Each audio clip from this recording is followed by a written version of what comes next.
Hello, everybody. Cindy Grima here, editor-in-chief at lawmarketing.com, and today we're talking about how to develop business as a woman attorney. I'm here with Kimberly Alfred Rice, who is the principal of KLA Marketing Associates, and Kimberly's focus is on helping women prosper in their legal careers. So, Kimberly, welcome to our session here today. Thanks, Cindy. Glad to be here. Great. So you've got some tips for us and all your work that you've done with women attorneys to help them with their challenges, to help them with developing business and really establishing yourselves. You've got some tips that you can share with our viewers on how they can develop business in their practice. So let's dive into those. Absolutely. I mean, there's no one size fits all, but there are some, there are some basic principles that everyone can apply. And in my work with women lawyers, one of the things that I find that is somewhat disturbing is they don't seem to grasp or absorb the concept that your legal career will transcend your current employer.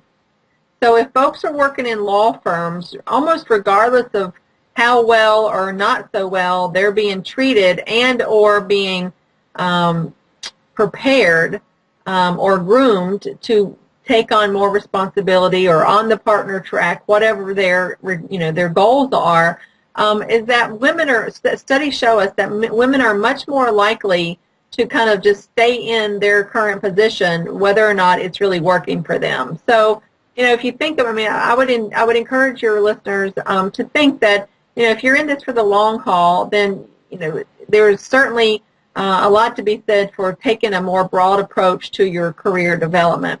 But that said, one of the challenges I hear from my women lawyer clients is their internal audiences.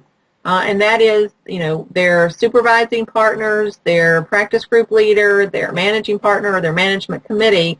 And one of the things that can be very, very useful, this would probably be mostly for mid-level women associates, early junior partners, is to get as much face time as possible with those folks who are directly in a position to help you along.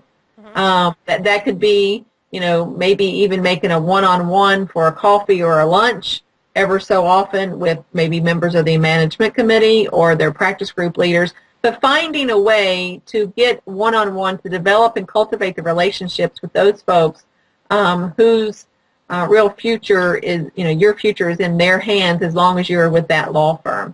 And there's many, many ways that you can do that. One, of course, would to never be over-consuming in alcohol at the holiday parties. Every year I hear like, oh my God, I can't even believe this, but it happens. Number two, I would say, is to, recognize that, you have to have a point of reference for where you're positioned in your law practice. And by that I mean, you cannot operate and build a practice if you're in a vacuum or an island. You've got to get out of your office on a regular basis and create reasons or find reasons to connect with other folks, either in your network or that you meet in your extracurricular activities, in order to build and to build your referral source. A network, and that's extremely important, and then finding a way to stay in touch with them.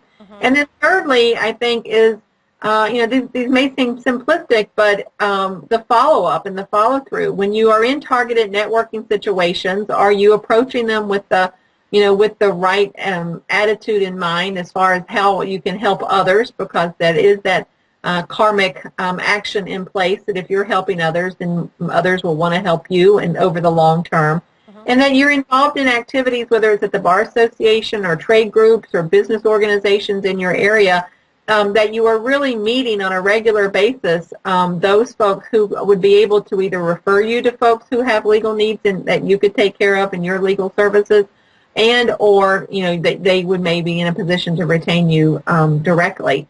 So those are three things that every attorney, women attorneys especially, can certainly integrate into their daily practice, because it's kind of like the tortoise in the shell, no, the tortoise in the hare rather. A little bit every single day. Doing something every single day will really add up in the long run. Absolutely. And I love what you said there too, Kimberly, because they are very simple ideas that you just shared, But it's incredible to see the number of people or attorneys, women attorneys, men attorneys, whoever, that just don't implement these pieces, right? So implementation of these simple activities is really the key here. So thanks again, Kimberly. I know that we're going to be speaking some more on how to support women attorneys here in their legal careers. So thanks again for joining us. We'll talk to you again real soon. Thank you.